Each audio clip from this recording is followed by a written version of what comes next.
Hey, what's going on, everybody? It is Monday, November 11th, 2024, and you are watching and listening to the Daily AI Show Live.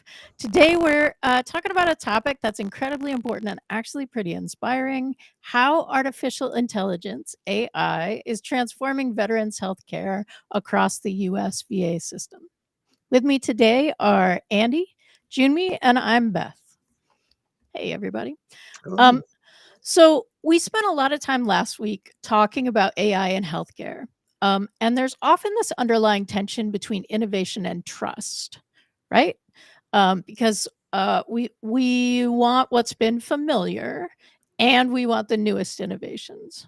But the VA is doing something pretty interesting. So they've managed to create what might be the most comprehensive and ethically sound AI implementation in healthcare that we've seen yet, right?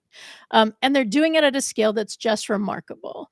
There are 109 medical centers actively conducting AI research. That's just a part of the VA. And they have a Reach Vet program that's helping them identify veterans who might need help even before they reach a crisis point and start communicating that they're aware that they need help, right? And that's not just innovative, that's literally saving lives. This show is not about the problems that veterans face, but saving lives is a key goal and indicator of success in a program like this. And they're doing it while maintaining a strict ethical guideline through their 6 principle framework, which people are talking about. Like all of the US agencies were given a mandate, right? Given instructions through an executive order that was about integrating AI into the services that they provide to the American people. The VA has taken that and run with it, and it is potentially a guideline not just for other agencies, but perhaps for enterprises and companies across the board.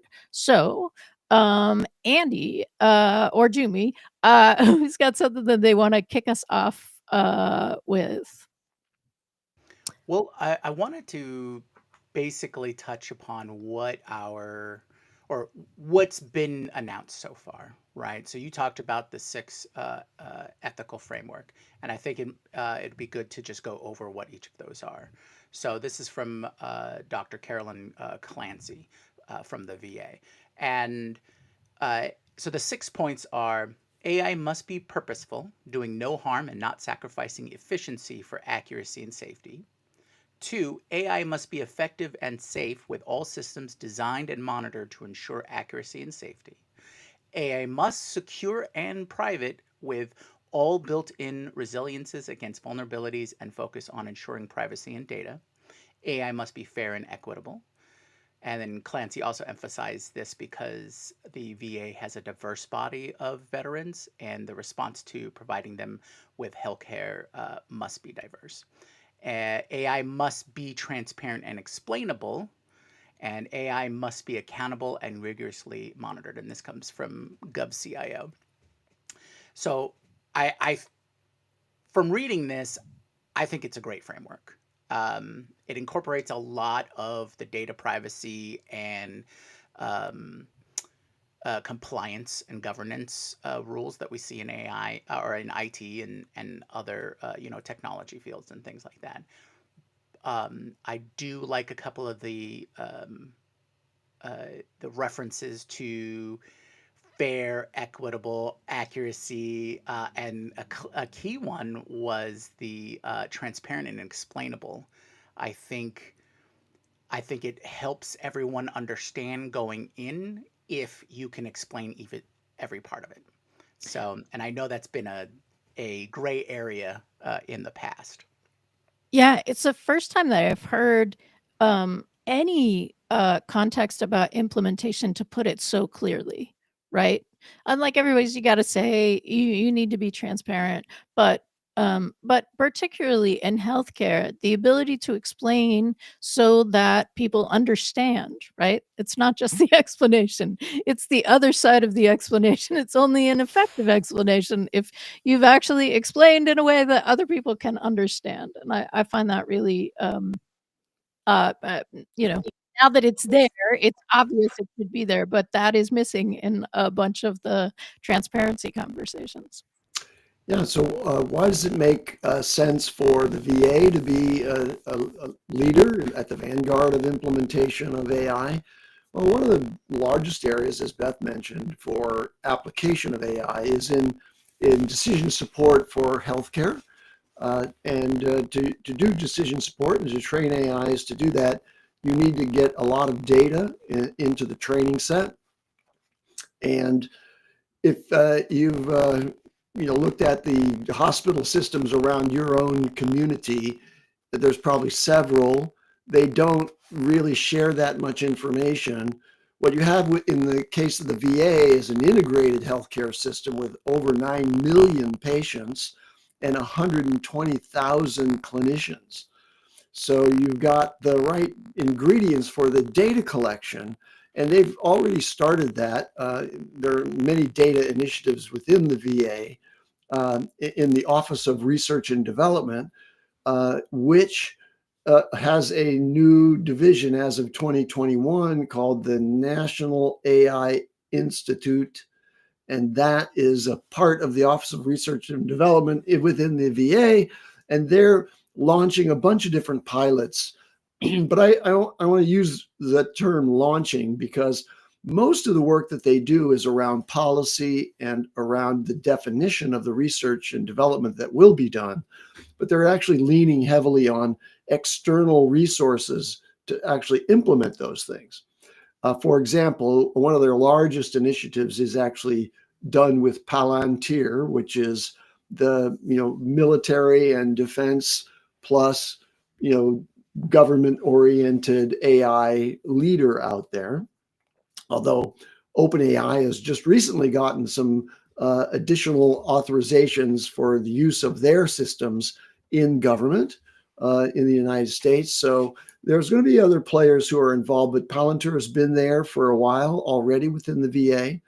And so then they're going to access a lot of data and put it in the Palantir systems, I'm sure. They've already gotten over 1 million genomic donations, meaning VA patients among the 9 million have voluntarily provided their DNA for analysis and correlation with the electronic health records that the VA has.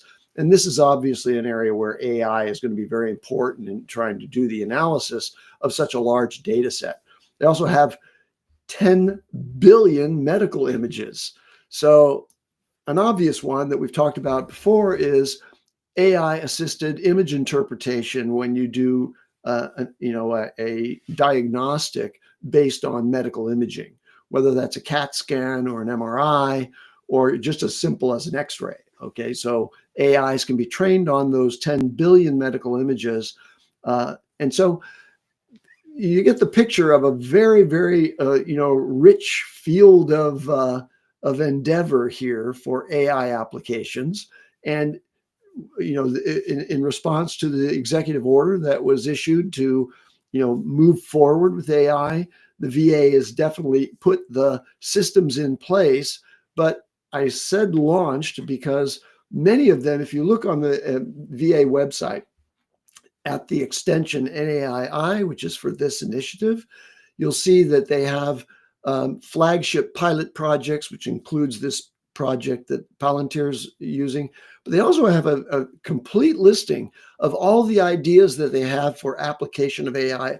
And these are, it's called the AI inventory. So if you look at the AI inventory, many of those are just the stub descriptions of researches and researchers that they're collaborating with in various academic institutions to use the VA data and the access to patients in the VA system to develop AI applications. Yeah. And part of that part of what's so exciting about that is that it is such an aggregated pool of information, right? It is very likely the largest database of healthcare humans that are tracked, at least in the US. Yeah, I was I'm going to curious, say the NHS in UK probably has as much, or right? others like that. National health systems have as much data. And I'm curious. I'm a little bummed that Karl isn't here because I'm curious about are there similar kinds? Is there similar kind of information being put out from countries that have that kind of pool of data as well? In terms of the clinician number that you mentioned, Andy, 120,000. This was a thing that I did not know, that the majority of over 50%, obviously, of US doctors and nurses do some part of their training through the VA system. So that as this starts getting rolled out and being a more comprehensive implementation, that means that over half of clinicians may be very soon having this kind of AI either as part of the training itself, like the AI, like AI is in the training, or it's just another part of how the system works. Jyunmi, you were talking about the personas for how the personas are being used. Would you say more about that? That was before the show. Right, right. Well, it's great timing because I wanted to expand on what you were talking about, the different touch points of where AI is being incorporated, right? And so mentioning personas, um, there's this company Reflex AI that's working with the VA to help train their VCLs, or veteran crisis line operators, right? And so these are the folks that need to be able to interact and perform very well to help alleviate the crisis as best they can before more long-term care and things like that. So there's an immediacy there.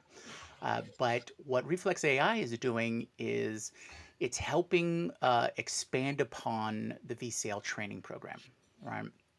So what they've designed is personas uh, that they've created to kind of represent various uh, uh, locales and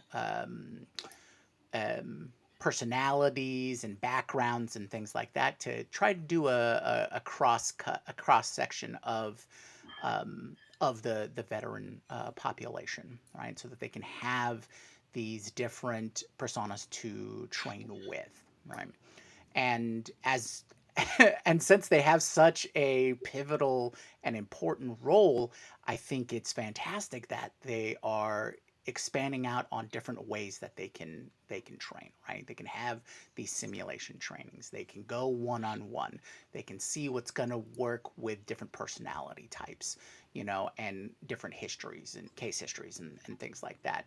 So I think it's very additive to whatever extensive training that they're going through, is to have uh, these personas to work with. I'd like to, make it akin to how pilots practice in simulators, right? Maybe Andy can talk a little more about that. But uh, just the fact that they're able to create possible and probable situations and have a role to work against, as opposed to just book learning or having a person in there. I think this just adds one more layer of complexity and training that they can apply to their position. I want to just provide a caveat. A red flag that I always attend to is just how up to date and complete is this impressive website about the NAII within the VA. And so if you go to their newsroom, you'll see that in October of 2021, they put out a press release on their new artificial intelligence strategy. And then they have a fairly long list of 21, 22, all the way up till April of 2023, They have articles and podcasts posted on the website, but there hasn't been a single entry since then. So that's an indication to me that, they made a big splash about this, and they've got long lists of initiatives that they are planning to do, but it's not clear that there's an active and up to the minute investigation of AI that is newsworthy. So we don't know. This is a big organization and hard to peer into what they're actually implementing. But that's a big red flag for me. April of 23. That's coming up on 2 years ago is the last time they put anything in their newsroom for the NAII. So that's interesting because but then what I said at the beginning is perhaps not right because the executive order that came out was not in April of 2023. That was a 2024 executive order. So that's really interesting. That's not something I saw in my research. So thank you. What does where do we think so I have some I have some veterans in my family, and the story that everybody used to hear was that it was really hard to get help, right? There was a lot of delay, and I'm curious whether this has started to change that, or whether this is again like we're seeing the opportunity for that to be able to be changed in the same way that we've talked about other initiatives in AI and healthcare. There's a certain amount of self help that AI can offer through like a medical intervention kind of thing, both in helping assess your symptoms, right? You doing the pre-share of this is what's happening and what I want to tell the doctor, and the possibility of that being an interview back and forth, and then that being basically translated into doctorese medical language, so the doctor is understanding what you meant, right, when you were using your words to describe something that they may use other words for. um, is that something that we think is potentially a part of this? June. I hope so. I think that actually touches upon a greater issue in medicine as a whole, right? It's not just a matter of availability. It's a matter of, for lack of a better term, getting people to use it or getting people hands on, right? Because I certainly don't like to go see the doctor.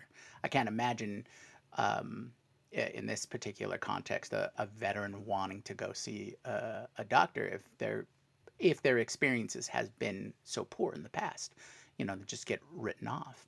So I think it's important that not only do there's more training or there's more available technologies, and because they were even talking about how their surgical program would be improved by AI as part of the process.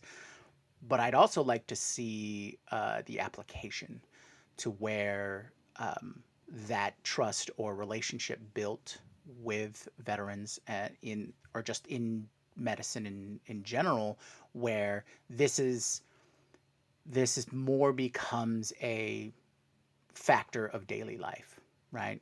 You're going to do your checkups. Why? Because it's easy, right? It helps prevent a whole bunch of things in the future.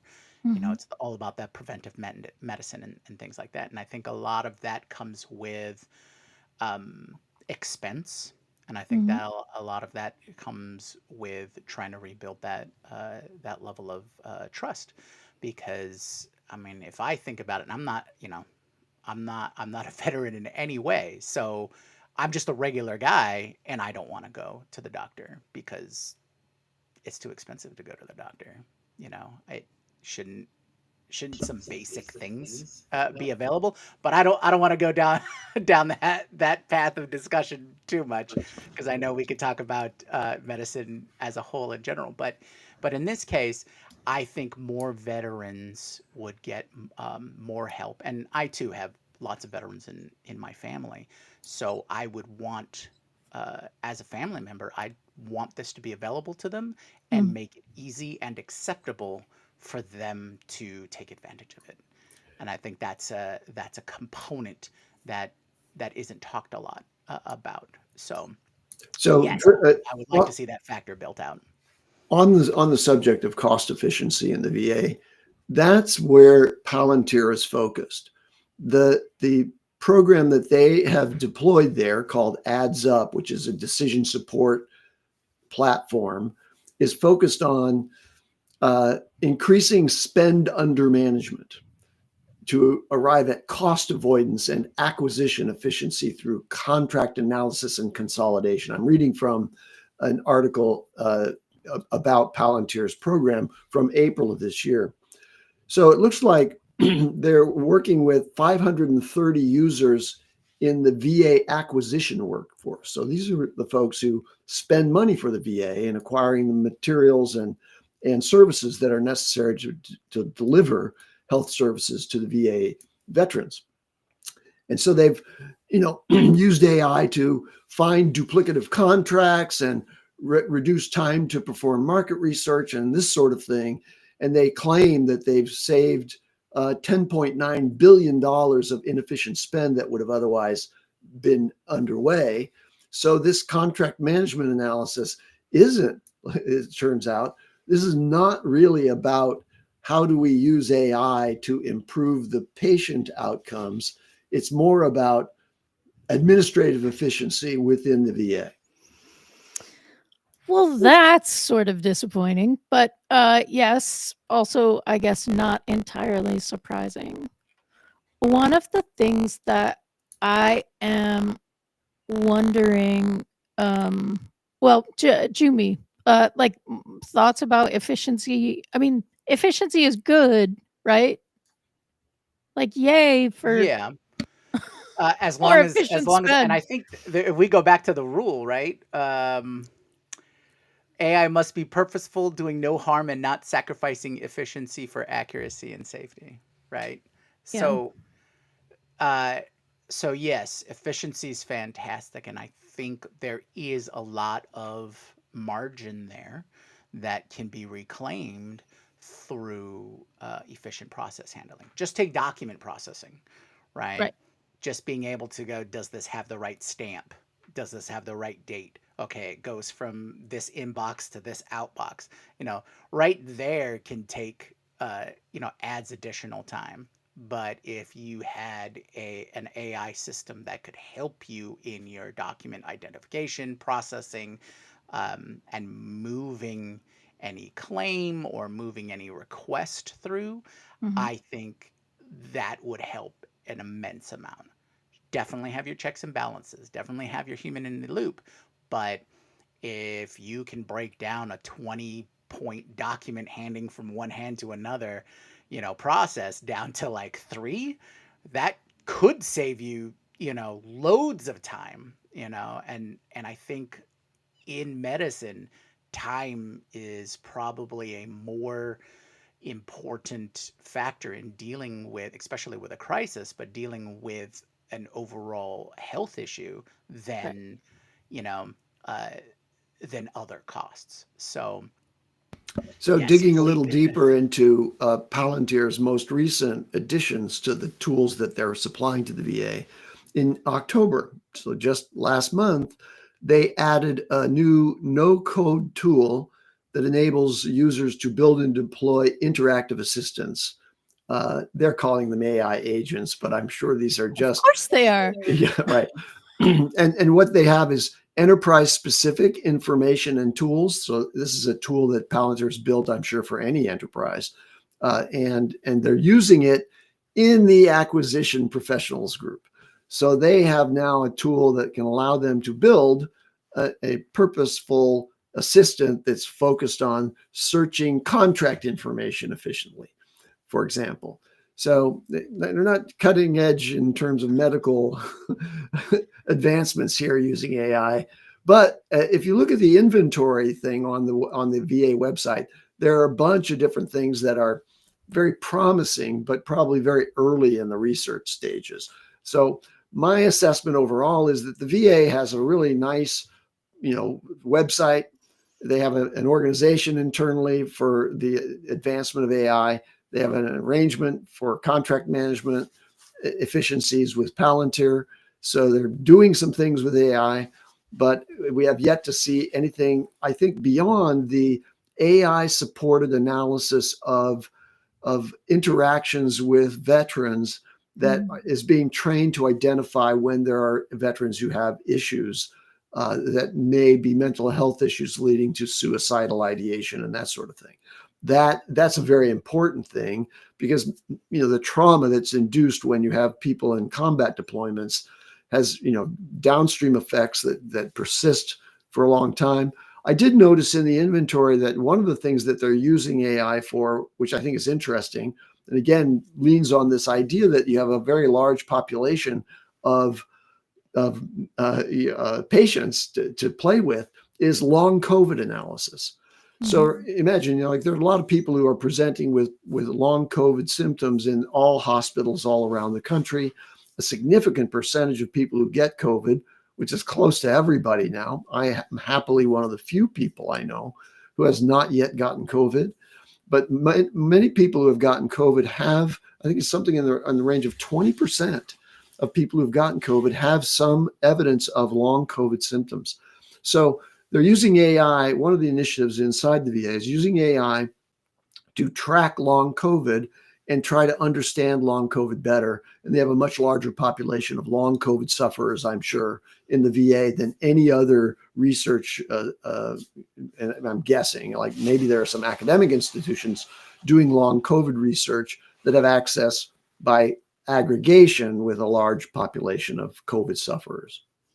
And that's a very interesting thing and something that I pay a lot of attention to too, because long COVID is also long Lyme and long insert your virus of choice here, right? Like there is a pattern of overlap in symptoms and in a certain percentage of people who contract this particular virus then have that end result. And one of the things that I think is the hope here is that the silos of data information are able to be reached a little bit, and those pieces of information, when you are looking at it as it's something that is particular for this virus or this virus or this virus, now can we do a meta-analysis of all of the information and see what is generalizable, right? And both in terms of that the conditions that lead to that seem to be viral, but also what are some of the things that seem to help? What are some of the things that seem to be long-term, something that people can engage with? Because of course, COVID does not have a super long-term tail right now because it is so recent in bodies and history, and it was a novel virus. But there are obviously other viruses that are not novel and have a much longer trail. That's really interesting.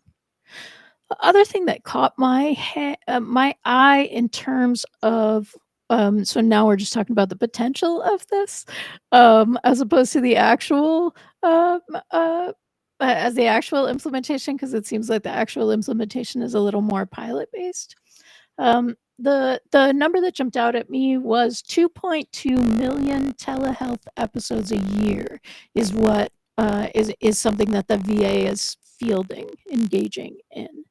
And as we have talked about the ability of AI to assess things based on a voice, based on changes in your voice, right? So there's this study that says AI is starting to be able to identify the sounds of Parkinson's maybe in somebody's voice. I'll find that article and see if I can pull it out. But it's like that kind of stuff, right?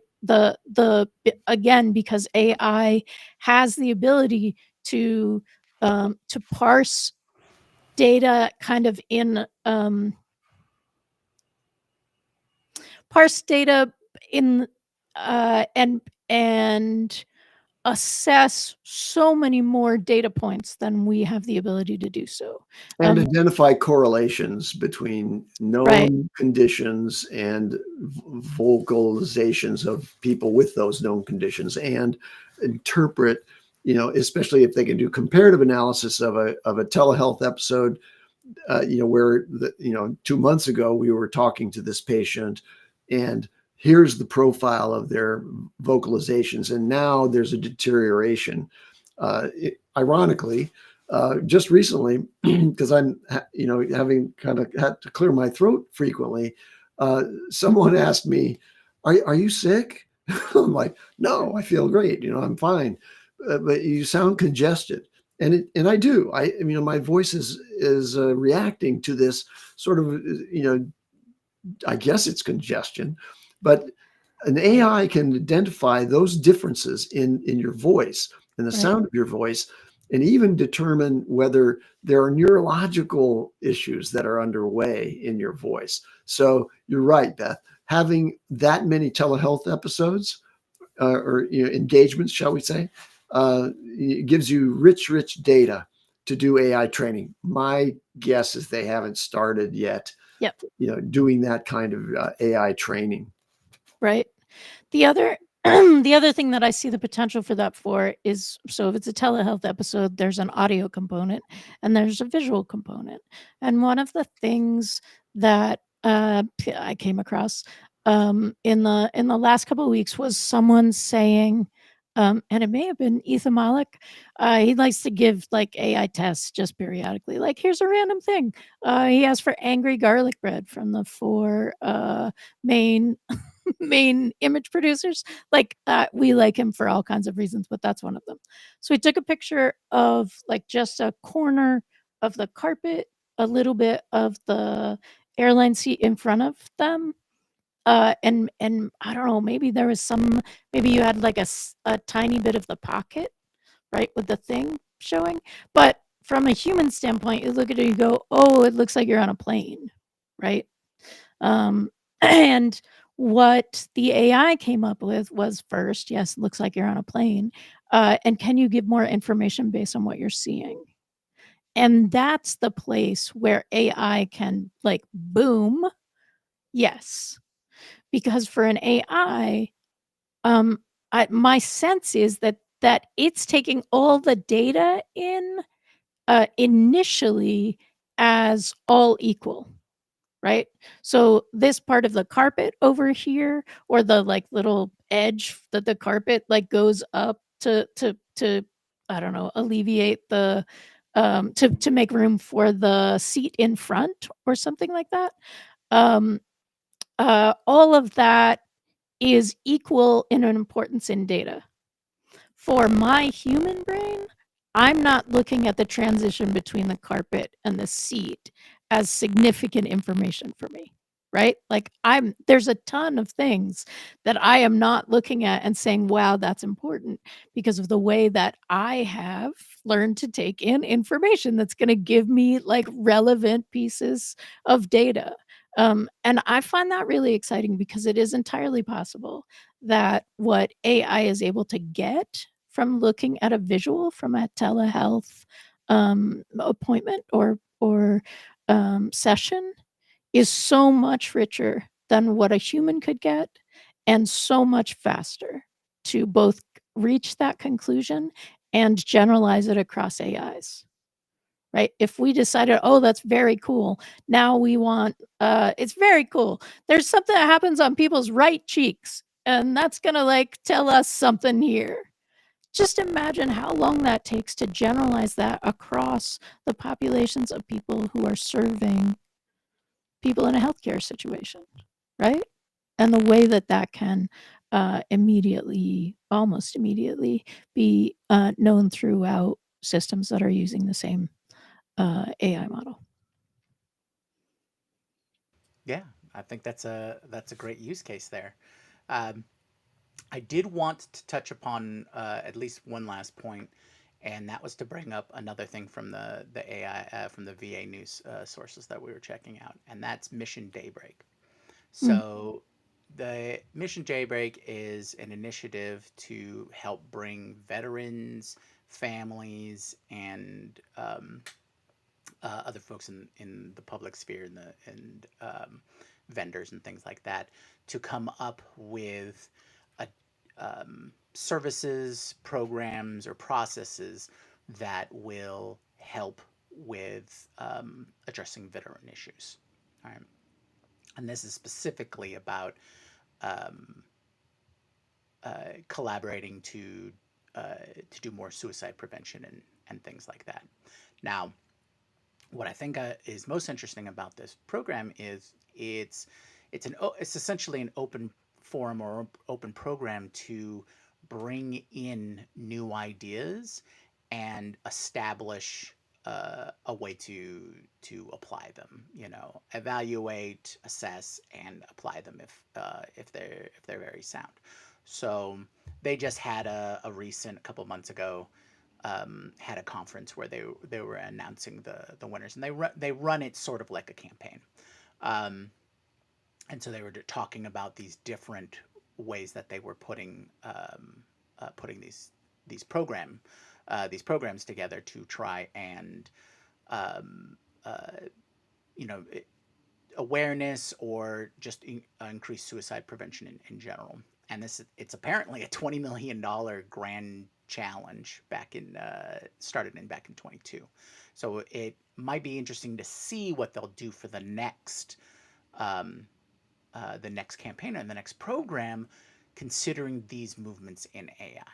All right, and considering how much attention AI's gotten, so perhaps we can all apply our thoughts and ideas or our own personal AI towards helping in this program. So I just wanted to highlight that a little bit.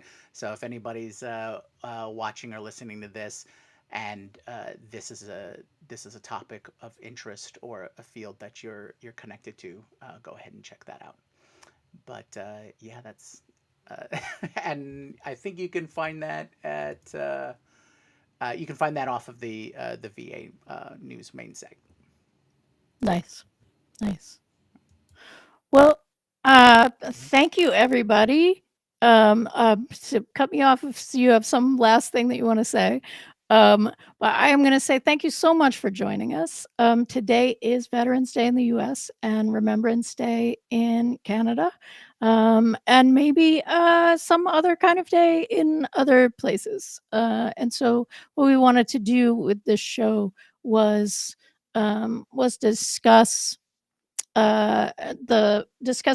the circumstances that veterans find themselves in and the ways in which AI can potentially be helpful, timely, efficient, effective. So thank you. We are here all week. We certainly hope that you're going to join us. It's 10 a.m. Eastern, 7 a.m. Pacific. We also have a newsletter that comes out on Sundays that you can, yeah, let me see if I can bring up the QR code. That you can subscribe to. We go in a little deeper about each of the topics that we've covered in the week. And there's a ton of backed information in there. So if that's interesting, we hope that you'll subscribe there too. And on that note, have a good day and we'll see you tomorrow.